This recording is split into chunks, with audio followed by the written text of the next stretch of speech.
সকলে ভালো আছেন তো? এক্সপ্লোর উইথ ঈশিতা চ্যানেলের আরও একটি নতুন খবর আর আপডেট দিতে আমি কিন্তু আজ আবার হাজির হয়ে গেছি।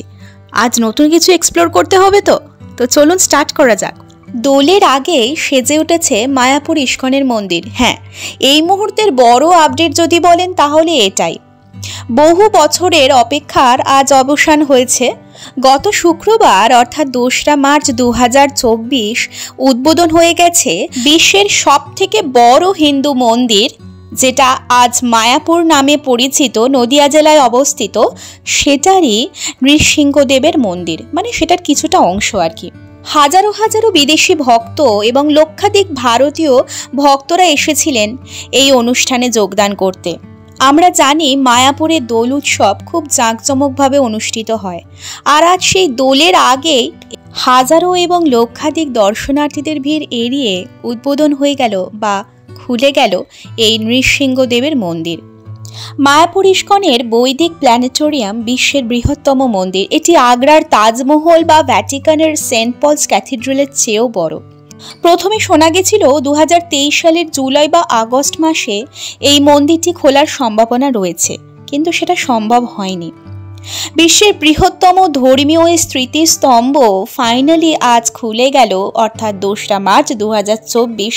এই দিনটি চিরস্মরণীয় হয়ে থাকবে। যদিও গোটাটা এখনো খোলেনি, কিছুটা অংশ, মানে যেরকম বললাম নৃসিংহদেবের এই মন্দিরটি খুলে গেল। ঢাক ঢোল নাচ গান কীর্তন সহযোগে বিশাল করে অনুষ্ঠান সম্পন্ন হলো এই দিন। বহু মানুষ নিজের স্বচক্ষে এই দিনটি দেখবার জন্য সাক্ষী হয়ে থাকলেন। যদিও আমার সেই সৌভাগ্যটা এখনো পর্যন্ত হয়নি, তবু ভাবলাম কিছু ছবির দ্বারা একটা ভিডিও তৈরি করে আপনাদের কিছু ইনফরমেশন তো দেওয়াই যায়, তাই না?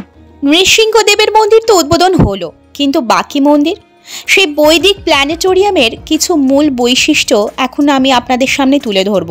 কিন্তু তার আগে নৃসিংহদেবের কিছু ছবি আমরা দেখে নিই, চলুন।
বাংলার টেম্পল অফ বৈদিক প্ল্যানেটোরিয়াম বিশ্বের যে কোনো ধর্মীয় স্মৃতিস্তম্ভে সবথেকে বড় গম্বুজ থাকবে বলে জানা যায়। বিশ্বের সবচেয়ে বড় বৃহত্তম এবং উঁচু হিন্দু মন্দির, যা শুধুমাত্র ভারতেই নয়, রয়েছে পশ্চিমবঙ্গের নদিয়া জেলায় এই মায়াপুর মন্দির। মন্দিরের চূড়ায় আমরা যে নীল অংশ বা নীল পাথরের মতো যেটা দেখতে পাই, সেটা বলি নীল বলিভিয়ান মার্বেল দিয়ে সারিবদ্ধভাবে আংশিকভাবে ভিয়েতনাম থেকে প্রাপ্ত। মন্দিরের প্রতি তলায় 10,000 ভক্ত থাকতে পারে এরকমভাবেই মন্দিরটি তৈরি করা হয়েছে, যেখানে তারা ভগবান কৃষ্ণের সামনে গান গাইতে, প্রার্থনা করতে এবং নাচতে পারবেন। এই বৈদিক প্ল্যানেটোরিয়ামে একটি বিশাল ঘূর্ণায়মান মডেল রয়েছে, যা ভগবত পুরাণের মতো পবিত্র গ্রন্থে বর্ণিত গ্রন্থের সিস্টেমগুলি কিভাবে নড়াচড়া করে তা বর্ণিত করে। ভবিষ্যতে আমি যখন মায়াপুর যাব, তখন সামনে থেকে সমস্ত ডিটেলিং ভিডিও আপনাদের সামনে অবশ্যই তুলে ধরব, কথা দিলাম। আজকের মতো এই ছোট্ট ইনফরমেশনটা কেমন লাগলো অবশ্যই আমাকে জানাবেন। ভিডিওটি ভালো লাগলে অবশ্যই লাইক করে দেবেন, আর সাথে এরকম সুন্দর সুন্দর ভিডিও পেতে চ্যানেলটিকে অবশ্যই সাবস্ক্রাইব করে পাশে থাকা বেল আইকনটিকে প্রেস করে রাখবেন। কথা দিলাম ফিরবো খুব শিগগিরই নতুন একটা এক্সপ্লোরিং ভিডিও নিয়ে। আজকের মতো টাটা।